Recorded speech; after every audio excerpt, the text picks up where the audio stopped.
날씨 좋죠? 네. 네. 참, 저 이번 주에 비가 왔었잖아요. 비 온 뒤에 그 맑은 공기가 참 좋더라고요. 네. 놀러 가고 싶은데. 우리나라 역사 속에 절친이 많이 없는데 역사 속에 기록된 절친이 있어요. 혹시 아시나요? 오성근. 맞아요. 오성과 하늘. 오성 이항복과 하늘 이덕형이 바로 어릴 때부터 친구였어요. 어릴 때부터 진짜 똑똑하네요. 네, 챗GPT인 줄 알았는데. 맞아요. 오성과 하늘. 이 오성과 하늘이요 둘 다 어릴 때부터 친구였고 조선시대 임진왜란 때 그 나라에 큰 도움을 준 사람들이었어요. 이 오성 이항복은요 어릴 때부터 굉장히 영민한 사람이었다고 합니다.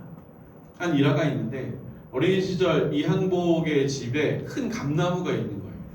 가을마다 큰 감나무가 주렁주렁 이제 열리는 거죠. 그래서 이 감나무가 열린 거 보고 이 어린 이항복이 이 감나무를 따라 이렇게 하인들에게 지시를 했죠. 그런데 감나무가 크니까 그 감나무의 가지 하나 몇 개가 그 옆집으로 넘어간 거예요. 그래서 이항복이 저 감도 따와라 이렇게 하인에게 명령을 했는데 그 하인이 그 집에 따라갔다가 혼쭐이 나서 돌아온 거죠. 왜냐하니까 그 옆집이 권율 장군의 집이었거든요. 권율 장군 아시죠? 임진왜란 때 이 바다를 이순신이 지켰다면 그 우리 육지는 권율 장군이 승리를 많이 했거든요. 아직 임진왜란 전이었긴 하지만 그때도 장군이었어요. 그러니까 권세가 대단했죠. 그러니까 그래서 그 집에 들어가지 못한 거예요. 하인이. 이걸 들은 이항복이 열을 받아서 옆집을 찾아갑니다. 그리고 권율 장군 집 앞 문 앞에 그 방문 앞에 딱 섰어요. 그리고 권율 장군이 옆집 이항복이 이렇게 왔다고 하니까 무슨 일인가 하고 들어와라 이렇게 이야기했더니 갑자기 이항복이 이 팔을 쭉 뻗어서 방문을 뚫어버린 거예요. 왜 옛날에 방문은 그 조선시대 방문은 문 창살이 있고 창호지가 붙어 있잖아요. 그 푹 하고 창살을 뚫어버린 거죠. 그리고 권율 장군에게 대뜸 묻는 거예요. 이 팔이 누구 팔입니까? 네. 권율 장군이 황당하다는 듯이 당연히 네 팔이지 이렇게 말했죠. 장군님 문을 넘어서 제 팔이 그 안으로 들어갔는데요. 그래도 네 몸에 붙어 있으니까 네 팔이지. 그럼 이 장군님 집 앞에 있는 이 감나무의 감은 누구 것인가요? 이 권율 장군이 이 말을 듣고요, 딱 알아들은 거죠. 그래서 이 감나무에 그 있는 감을 싹 따가지고 이항복의 집에 주었다라는 이런 이야기가 있어요. 딱 이치에 맞고 지혜롭게 행동한 것 같아요. 근데 한편으로 이런 생각이 드는 거죠. 그렇게 감나무가 많은데 나눠 먹을 수 없었을까? 아니 이렇게 많은데 주렁주렁 그 열린 나무라면 함께 나누면 정말 좋았을 텐데 이런 생각이 드는 거죠. 여러분 생각은 어떻습니까? 오늘 담장너머교회 비전의 마지막 설교입니다. 오늘 본문은요 우리 교회의 주제 말씀이기도 해요. 담장너머의 그런 정신이 담겨있죠. 창세기 49장 22절에서 26절 말씀은요 야곱이 그 아들들을 불러 모아서 죽기 전에 유언을 한 내용이에요. 그때 야곱에게는 이 축복을 정말로 물 붓듯이 부어준 이 내용이죠. 3절에서 24절을 보시면요 그의 인생이 참 잘 표현된 것 같아요. 여기 보면은 활손자가 그를 학대하고 적개심을 품고 이렇게 했잖아요. 요셉의 인생이요 형들의 미움을 받고 죽음을 당할 뻔하고 이집트로 팔려가고 보디발의 아내에게 누명을 쓰고 이런 고난들이 생각납니다. 25절에서 26절을 보니까요 그래도 하나님께서 지키셨다는 것을 알 수 있죠. 25절에서 26절은 이 요셉의 후손을 향한 하나님의 계획과 축복이에요. 이 축복의 내용처럼요 이 요셉의 후손인 에브라임 지파는요 크게 번창했고 북이스라엘에서 가장 크고 중심이 되었습니다. 이제 22절을 보시면 22절을 함께 읽겠습니다. 요셉은 무성한 가지 곧 샘 곁에 무성한 가지라 그 가지가 강을 넘었도다. 그의 인생을 가장 잘 압축한 말씀이 바로 여기 이 22절 말씀이에요. 여기 보시면 무성한 가지가 두 번 나오죠. 두 번 반복됩니다. 이 원어적 의미를 보자면요, 막 무성한 가지, 막 가지만 막 쭉쭉쭉 있고 막 겨울에 그런 가지만 무성한 나무가 아니라 그런 어떤 가시나무 이런 느낌이 아니라요. 원어적 의미를 보면 열매를 맺다, 번성하다, 풍성하다라는 뜻이 있는 단어예요. 그러니까 오성이 이 감나무가 가지 담을 넘어서 열매가 맺혀 있는 것처럼 주렁주렁 이 맺힌 그 열매의 가지가 담을 넘어간 이미지를 떠올리면 되는 거죠. 우리는 요셉의 인생의 이야기를 잘 알고 있습니다. 그 스토리. 어릴 때 노예에 팔려가서 아무런 지지와 또한 도움도 없이 살아갔던 그의 인생. 그의 인생을요, 하나님께서는 결국에 열매가 가득 맺힌 그런 풍성한 가지로 만들어 가셨어요. 어떻게 그렇게 됐을까? 오늘 본문은 그것을 본문에서 이야기를 나눌 수 있을 것 같은데요. 첫 번째 이유는요, 단순해요. 그 나무가 샘 곁에 있었기 때문입니다. 다른 어떤 이유보다 가장 큰 이유예요. 나무가 샘 곁에 있었다. 이스라엘 이 광야 지역이 많이 있잖아요. 그 지역에서요, 이 샘 곁에 심겨진 나무라는 이 이미지는 굉장히 강력한 것이었어요. 풍성함의 상징이었죠. 성경에도 자주 나오거든요. 시편 1편에도요, 지혜 있는 사람을 샘 곁에 심겨진 나무, 철을 따라 열매 맺는 사람 이렇게 묘사했고요. 예레미야 17장에서도 하나님을 의지하는 사람은 이 물가에 뿌리 내린 나무로 비유했어요. 그러니까 굉장히 강력한 이미지죠.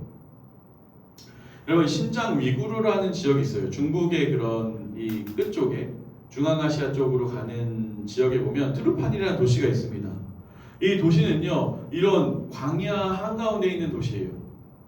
황폐한 도시입니다. 메마른 땅이에요. 서유기에 보면 여러분, 그 불타는 산 혹시 아십니까? 이 탑초선으로 막 꺼야 되는 그 불타는 산, 그 산 배경이 여기예요. 이 산을 넘으면 인도로 가는데 그 산이 얼마나 뜨거운지 탑초선으로 꺼야 되는 그런 황폐한 땅, 이 땅에 있는 도시가 파르판이거든요. 근데 이 도시는요, 하나 넘겨주시면, 이 도시가 사막 한가운데 있는 도시인데 이렇게 푸르러요. 항상 푸르르고 여기의 특산품이요, 포도입니다. 이 가물기 때문에, 날씨가 뜨겁기 때문에 굉장히 당도가 좋고 너무나 맛있다고 해요. 어떻게 이렇게 할 수 있느냐? 2000km 떨어진 곳에 천산이라는 곳이 있거든요. 항상 만년설이 있는 그 천산에서 그 수로를 연결해서 그 찬물을 고대부터 공급받았어요. 근데 이런 기술이 2000년부터 있었다고 하니까 굉장하죠. 2000년 전부터 사막 한가운데 이런 이 도시가 있었어요. 주변이 아무리 가물어도요, 물이 있으면 나무는 생명력이 있고 열매를 맺습니다. 22절에 보면 요셉이 샘 곁에 심겨진 나무라고 했죠. 그의 인생이 아무리 힘들어도요, 하나님께서 함께 하셨기 때문에, 하나님 곁에 있었기 때문에 풍성함을 경험할 수 있었어요. 우리 인생도 마찬가지인 것 같아요. 우리의 상황과 환경이요, 때는 어려울 수 있고 메마른 광야처럼 느껴질 때가 있습니다. 그렇지만 우리의 인생은 샘이신 하나님 곁에 있다는 거죠. 여기서 우리는 복음의 진리를 하나 발견하게 되는데요, 이 나무는요, 스스로 심겨질 수 없습니다. 당연한 이야기죠. 너무 당연한데 단순한 상식이죠. 나무가 걸어서 이리저리 다니다가 여기 물이 있네 하고 자기가 가서 뿌리를 내릴 수가 없어요. 이렇게 하지 않습니다. 물 곁에 누가 나무를 심은 거죠. 이처럼요, 하나님께서 우리를 하나님 곁에 심으셨습니다. 이게 구원의 은혜예요. 이 세상에서 목마르고 갈급하게 살아가는 우리 인생을요, 그 광야 가운데서 푹 뿌리 뽑아서 하나님 곁에 심으셨어요.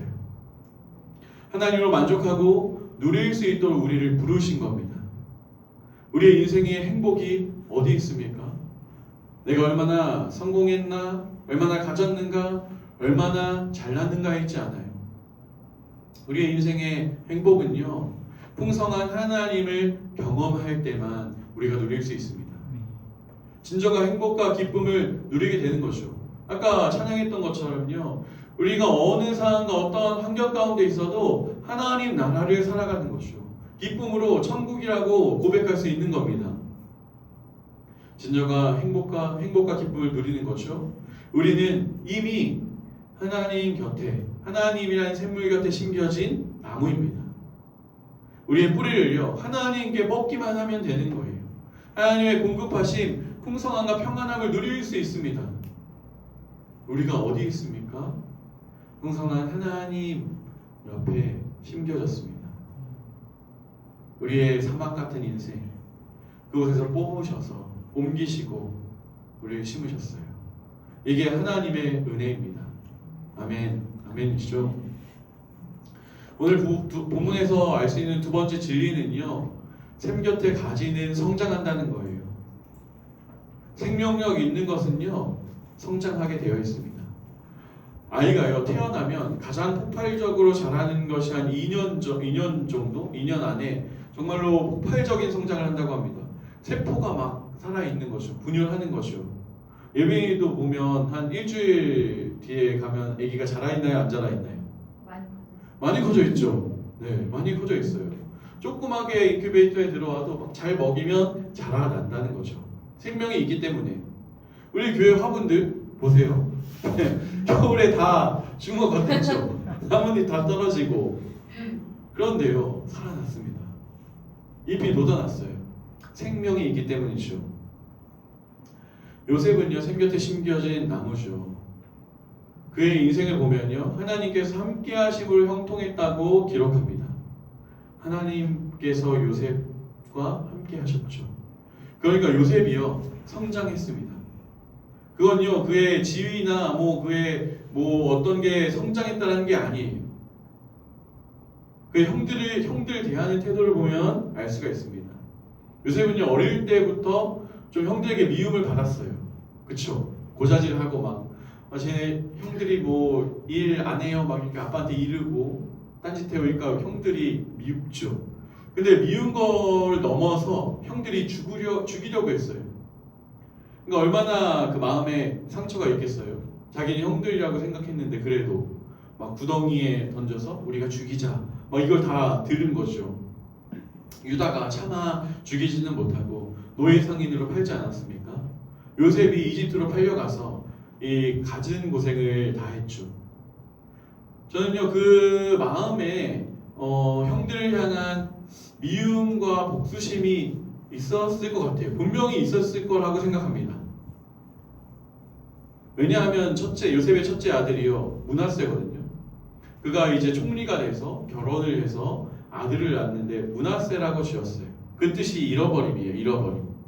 그 뜻을 그냥 생각해 보니까 과거의 아픔들, 형들에 대한 미움들을 잊자. 이제는 좀 잊어버렸으면 좋겠다 라는 의미가 아니었을까라고 추측을 합니다. 그럼 반대로 그 마음 가운데 그때까지 그 아픔과 서러움과 미움들이 있었다는 거죠. 그 인생 가운데 형들이 곡식을 사러 왔을 때 어땠을까?